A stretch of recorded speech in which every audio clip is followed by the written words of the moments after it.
চলো দেখি একটা ম্যাট্রিক্সের ট্রান্সপোজ নিলে এর ডিটারমিনেন্টের উপর কোনো প্রভাব পড়ে কিনা। এটা দেখার সবচেয়ে ভালো উপায় হচ্ছে একটা 2x2 ম্যাট্রিক্স নিয়ে কাজ শুরু করা। একটা 2x2 ম্যাট্রিক্স নিয়ে কাজ করা। তাহলে চলো আমরা ম্যাট্রিক্স, আচ্ছা চলো আমরা এটা একবারে সেটার ডিটারমিনেন্ট নিয়ে ফেলি। এ বি সি ডি এবং এটা ডিটারমিনেন্ট নিব আমরা। তাহলে এটা ডিটারমিনেন্ট সমান হচ্ছে এডি বিয়োগ বিসি। এখন চলো আমরা প্রথমে এটাকে ট্রান্সপোজ করি, তারপর সেটা ডিটারমিনেন্ট নেই। এটা ট্রান্সপোজ তাহলে হবে এ সি, কারণ মানে কলমগুলো সারি হয়ে যাবে। তাহলে এ সি এবং নিচে হবে বিডি এবং এর ডিটারমিনেন্ট সমান হবে এডি বিয়োগ বিসি। আবার একই জিনিস পেলাম আমরা। তাহলে যেটা হচ্ছে এই দুটো উপাদান জায়গা বদল করছে এবং গুণ করার ফলে একই জিনিস থাকছে, সুতরাং এই দুটো আসলে একই জিনিস। তাহলে আমরা বলতে পারি যে 2x2 ম্যাট্রিক্সের ক্ষেত্রে কেবলমাত্র যে যে কোনো একটা ম্যাট্রিক্সের ডিটারমিনেন্ট সমান হচ্ছে সেই ম্যাট্রিক্সটি ট্রান্সপোজের ডিটারমিনেন্ট, অর্থাৎ এটা 2x2 ম্যাট্রিক্সের জন্য প্রযোজ্য। এখন আমি যেটা করব, আমি একটা গাণিতিক আরোহ বা ইন্ডাকশন পদ্ধতি ব্যবহার করে একটা জিনিস দেখাবো। সেটা হচ্ছে আমি এই ইন্ডাকশন পদ্ধতি ব্যবহার করে দেখাবো যে এটা সকল n×n ম্যাট্রিক্সের জন্য কাজ করে, সকল ক্ষেত্রে, অর্থাৎ ফর অল কেসেস। এবং তুমি যেভাবে একটা বাক্য বা আর্গুমেন্ট গঠন করো সেটা হচ্ছে তুমি ধরে নাও যে এটা n/n কেসের জন্য সত্য। এজিউম করে নিই আমরা যে এটা n/n কেসের জন্য সত্য। তাহলে আমরা ধরে নিব যে n/n ক্ষেত্রে, আচ্ছা ধরি আমার কাছে একটা ম্যাট্রিক্স আছে, এটা মুছে ফেলি। ধরি আমার কাছে একটা ম্যাট্রিক্স আছে বি, যেটা হচ্ছে একটা n/n ম্যাট্রিক্স। তাহলে আমরা ধরবো যে এই বি ম্যাট্রিক্সের ডিটারমিনেন্ট অফ বি এটা সমান হবে বি এর ট্রান্সপোজের ডিটারমিনেন্ট। তাহলে এখান থেকে আমরা আমাদের আর্গুমেন্টটা শুরু করব এবং আমরা বলবো যে মানে এই জিনিসটা যদি দেয়া থাকে তাহলে এটাও কি সত্য কিনা, যে ইজ ইট ট্রু, এটাও কি সত্য কিনা যে কোনো একটা n+1 গুণ n+1 ম্যাট্রিক্সের জন্য, যে কোনো একটা n+1 গুণ n+1 ম্যাট্রিক্সের জন্য। এখন আমরা যদি মানে এটা দেখে নিই যে n/n ক্ষেত্রে এটা সত্য হচ্ছে এবং n+1 গুণ n+1 এর ক্ষেত্রে সত্য হচ্ছে, তাহলে আমাদের কাজ শেষ। কারণ আমরা এখানে দেখছি যেটা আমাদের ভিত্তি, অর্থাৎ 2/2 এর ক্ষেত্রে এটা সত্য হয়েছে। এবং এই যুক্তির মাধ্যমে আমরা বলতে পারবো যে যদি 2/2 এর ক্ষেত্রে সত্য হয় তাহলে এটা 3/3 এর ক্ষেত্রে সত্য হবে, 3/3 এর ক্ষেত্রে সত্য হলে 4/4 এর ক্ষেত্রে সত্য হবে, যদি 4/4 এর ক্ষেত্রে সত্য হয় তাহলে 5/5 এর ক্ষেত্রে সত্য হবে, এবং আমরা এভাবে বাড়তে থাকতে পারবো। তাহলে আমরা দেখতে পাচ্ছি যে মানে ইন্ডাকশনের মাধ্যমে প্রমাণ করা এটাই হচ্ছে পদ্ধতি। আমরা প্রথমে ভিত্তি বা বেস ক্ষেত্রে আমরা জিনিসটা দেখাবো, তারপরে আমরা বলবো যে এটা এখানে যেমন n/n ক্ষেত্রে জিনিসটা প্রযোজ্য এবং এটা n+1 গুণ n+1 ক্ষেত্রেও প্রযোজ্য, এবং এখানে n+1 গুণ n+1 ম্যাট্রিক্সের ক্ষেত্রে প্রযোজ্য হয়েছে। এবং তখনই তোমার প্রমাণ সম্পন্ন হবে। এবং তাহলে দেখি এটা কি এখানে হয় কিনা। তাহলে এখন আমরা প্রথমে যেটা করব, আমরা যে কোনো একটা ম্যাট্রিক্স গঠন করি, একটা n+1 গুণ n+1 ম্যাট্রিক্স গঠন করি এবং সেটার নাম দিলাম এ, যেটা আমি সবসময় ব্যবহার করি, মানে লিনিয়ার অ্যালজেব্রার ক্ষেত্রে এই শব্দটা আমি সবচেয়ে বেশি ব্যবহার করেছি। এবং ধরি যে এটা একটা n+1/n+1 ম্যাট্রিক্স। এবং জিনিসটা সহজ করার জন্য আমরা ধরে নিই যে m সমান হচ্ছে n+1, তাহলে আমরা এটাকে বলতে পারবো এটা হচ্ছে একটা m/m ম্যাট্রিক্স। তাহলে চলো ম্যাট্রিক্সটা এঁকে ফেলি আমরা। আমরা এখানে উপাদানগুলো লিখবো, আমরা অনেকগুলো উপাদান লিখবো এখানে।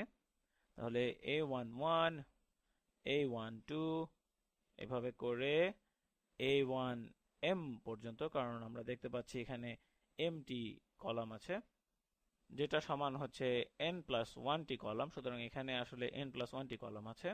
এরপর আমরা দ্বিতীয় সারিটি করব a21 a22 a23 এভাবে করে a2m পর্যন্ত। এরপর আছে আমার তৃতীয় সারি, অর্থাৎ a31 a32 a33 এভাবে করে পুরো a3m পর্যন্ত। এরপর তুমি এইভাবে পুরো নিচে চলে যেতে পারো, যেটা হচ্ছে তোমার m তম সারি, বা এটাকে বলতে পারো তুমি n+1 তম সারি। তাহলে এটা হবে am1, তারপর দ্বিতীয়টি হবে am2 am3 এভাবে করে পুরো amm পর্যন্ত, ঠিক এইভাবে। তাহলে এখন এখন আমরা যেটা করবো সেটা হচ্ছে আমরা এ ট্রান্সপোজ গঠন করব। তাহলে এ ট্রান্সপোজ এটাও হবে একটা n+1 গুণ বাই n+1 ম্যাট্রিক্স, অথবা এটাকে আমরা বলতে পারি একটা m/m ম্যাট্রিক্স, m/m। এখন আমাদের এটা ট্রান্সপোজ নিতে হবে। তাহলে ট্রান্সপোজ নিলে কি হবে, আমাদের এই সারিটা কলাম হয়ে যাবে। তাহলে এটাকে লিখে ফেলি, a11 এটা হচ্ছে এখানের এই উপাদানটি, তারপর হবে a12 এটা হচ্ছে এই উপাদানটি, তারপর এভাবে এভাবে করে তুমি এভাবে করে আমরা পুরো যেতে পারবো a1m পর্যন্ত। তারপর এখানের এই গোলাপি সারিটা এখানে একটা গোলাপি কলাম হয়ে যাবে, a21 a22। আচ্ছা না, ধরো আমি তো এটা গোলাপি রঙে লিখতে চাচ্ছিলাম, এটাকে গোলাপি রঙে লিখি, a21 a22 a23, এভাবে করে পুরো a2m পর্যন্ত। তারপর আমাদের আছে একটা সবুজ সারি, এটা হচ্ছে a31 a32 a33, এভাবে করে a3m পর্যন্ত।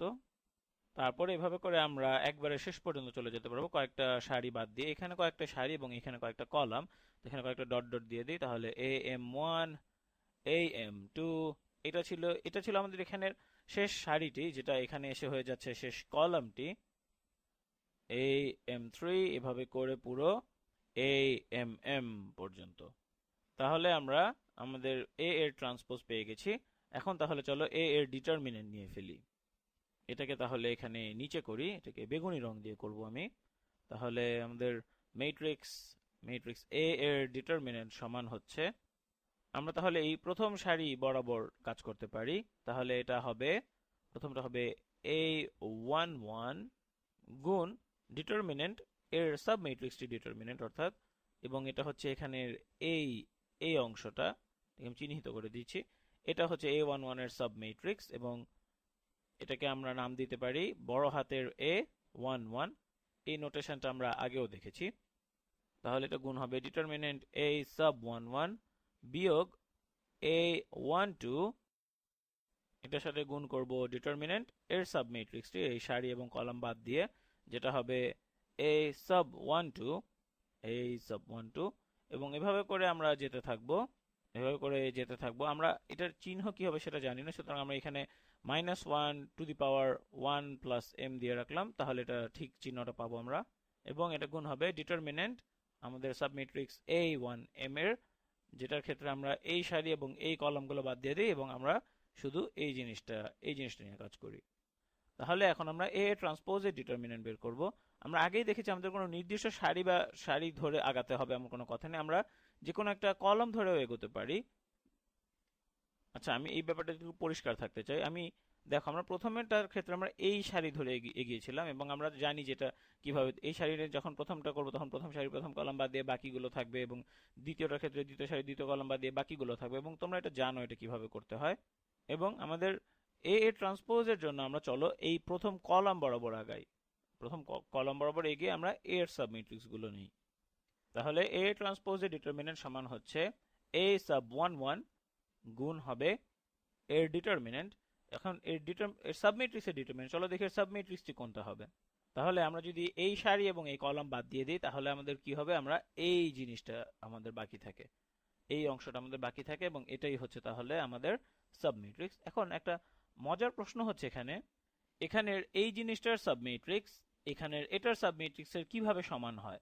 এই সারিটি যে a22 থেকে a2m পর্যন্ত, এটা এখন এখানে একটা কলাম হয়ে গেছে, অর্থাৎ a22 থেকে a2m পর্যন্ত। এই সারিটি যেটা ছিল a32 থেকে a3m পর্যন্ত, এটা এখানে একটা কলাম হয়ে গেছে একই জিনিস দ্বারা। এবং এভাবে যেতে থাকলে আমরা দেখব যে শেষ সারিটি এটা এখানে এসে কলাম হয়ে গেছে।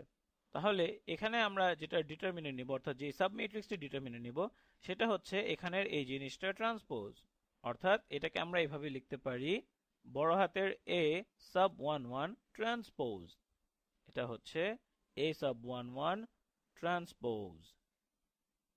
এবং আমরা যদি এভাবে যেতে থাকি, পরেরটা হবে অর্থাৎ a12, এটার সাথে গুণ হবে ডিটারমিনেন্ট এর সাবমেট্রিক্সের, যেটা হচ্ছে, তাহলে আমরা এই সারিটা বাদ দিয়ে দিব এবং এই কলামটা বাদ দিয়ে দিব। তাহলে বাকি কি থাকে, বাকি থাকে আমাদের এখানের এই জিনিসটা এবং এখানে নিচের এই জিনিসটা।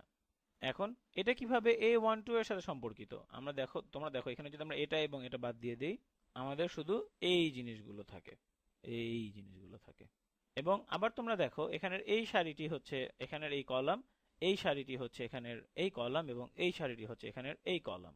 তাহলে আবারও আমরা পাচ্ছি যে যেটা আমরা এখানে নিব ডিটারমিনেন্ট সেটা হচ্ছে এই জিনিসটা ট্রান্সপোজ, অর্থাৎ A12 এর ট্রান্সপোজ, A12 এর ট্রান্সপোজ। তাহলে এখানের এই জিনিসটা আমি একটু চিহ্নিত করে দিই। এখানের এই জিনিসটা এটা হচ্ছে এখানের এই জিনিসগুলোর ট্রান্সপোজ। তাহলে আমরা যখন এই সারি বা এই কলাম ধরে এগোতে থাকি তখন আমরা এটার এই জিনিসগুলো ট্রান্সপোজ পাই। তাহলে আমরা এইভাবে যেতে থাকবো, লিখবো প্লাস এবং ওই -1 দিয়ে সূত্রটি লিখবো। তারপর আমরা ডিটারমিনেন্ট নিব এই জিনিসটার ট্রান্সপোজের ডিটারমিনেন্ট নিব। তাহলে আমরা এটার ট্রান্সপোজটা কিরকম হবে আমরা এখানে দেখি, এটাও আমরা নিতে পারবো। এটাও এখানে এটা হচ্ছে আমরা যদি এখানে এই সারি, নিচের সারি এবং এই কলামটা বাদ দিয়ে দিই তাহলে আমাদের বাকি থাকছে এই অংশটুকু। তাহলে এটা হচ্ছে এখানে এবং এখানে এই জিনিসটা এটা বাদ দিয়ে দিলে এই অংশটা থাকছে আমাদের। এবং আশা করি তোমরা বুঝতে পারছো যে এখানে কোন সারিটা কোন কলাম হয়ে যাচ্ছে। তাহলে আমি এটা এখানে লিখে ফেলি। তাহলে এটা হবে A sub 1m ট্রান্সপোজ। এখন এই ইন্ডাকশনের মাধ্যমে প্রমাণে যাওয়ার আগে আমরা ধরে নিয়েছিলাম যে আচ্ছা এখানে এটা কিন্তু হচ্ছে একটা n+1 by n+1 ম্যাট্রিক্স। আমরা এখানে যাওয়ার আগে ধরে নিয়েছিলাম যে একটা n by n ম্যাট্রিক্সের জন্য b এর ডিটারমিনেন্ট সমান হবে b এর ট্রান্সপোজের ডিটারমিনেন্ট। তাহলে আমরা একটু লক্ষ্য করি এখানে যে আমাদের সাবম্যাট্রিক্স গুলো আছে এগুলো কিন্তু সব n by n ম্যাট্রিক্স, তাই না?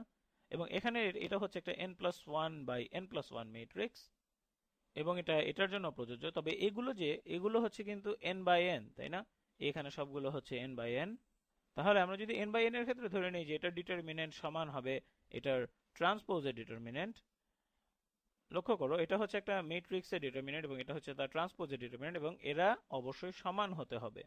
তাহলে আমরা এখানে লিখতে পারি যে ডিটারমিনেন্ট A ট্রান্সপোজের ডিটারমিনেন্ট সমান হচ্ছে এই A11 লিখলাম এবং এটা হচ্ছে এই জিনিসটা সমান এবং এটা কিন্তু n by n এর ক্ষেত্রে। তবে এটা মনে রেখো যে আমরা কিন্তু এখানে n+1 by n+1 ম্যাট্রিক্স নিয়ে কাজ করছি। তবে এই সাবম্যাট্রিক্সগুলি কিন্তু একটা একটা করে একটা সারি এবং একটা কলাম করে কম আছে, তাই না? এবং যদি তাই হয় তাহলে আমি এখানে এটা না লিখে আমরা এখানে এটা লিখতে পারি। তাহলে লিখতে পারি যে ডিটারমিনেন্ট A sub 11 এর, এভাবে আমরা করে যেতে থাকবো, -A sub 12 গুণ ডিটারমিনেন্ট, এখানে এটা লেখার বদলে আমরা এটা লিখতে পারছি, সুতরাং A sub 12 এবং যোগ, এভাবে আমরা যেতে থাকবো।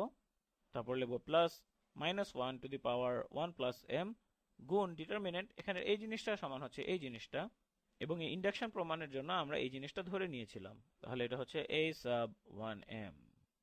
তাহলে তোমরা দেখতে পাচ্ছ এখানের এই নীল লাইনটা এখানের এই হলুদ লাইনটা একই জিনিস। তাহলে আমরা এখন পেয়ে গেলাম যে ডিটারমিনেন্ট অফ A যেটা হচ্ছে একটা n+1 by n+1 কেস, এটা হচ্ছে একটা n+1 by n+1 ম্যাট্রিক্স। তাহলে আমরা পেয়ে গেলাম A এর ডিটারমিনেন্ট সমান হচ্ছে A ট্রান্সপোজের ডিটারমিনেন্ট এবং এটা আমরা পেয়েছি এটা ধরে নিয়ে যে, অর্থাৎ assuming that, এটা ধরে নিয়ে যে এটা সত্যি হয়। আচ্ছা না, দাঁড়াও এটাকে একটু অন্যভাবে লিখি। ধরে নিয়েছি যে এটা সত্যি হবে n by n ক্ষেত্রে এবং আমাদের কাজ শেষ হয়ে গেছে। কেন? কারণ আমরা এটা সাধারণ ক্ষেত্রে প্রমাণ করেছি, আমরা এটা ভিত্তি অর্থাৎ 2/2 ক্ষেত্রে এটাকে প্রমাণ করেছি এবং দেখিয়েছি যে এটা যদি n এর ক্ষেত্রে সত্যি হয় তাহলে এটা n+1 এর ক্ষেত্রেও সত্যি। অর্থাৎ আমরা দেখালাম এটা যদি 2/2 এর ক্ষেত্রে সত্যি হয় তাহলে এটা 3/3 এর ক্ষেত্রে সত্যি হবে, যদি 3/3 এর ক্ষেত্রে সত্যি হয় 4/4 এর ক্ষেত্রে সত্যি হবে এবং এভাবে চলতে থাকবে। তার মানে আমরা পেলাম যে আমরা যদি ট্রান্সপোজ নেই তাহলে ডিটারমিনেন্ট পরিবর্তন হয় না।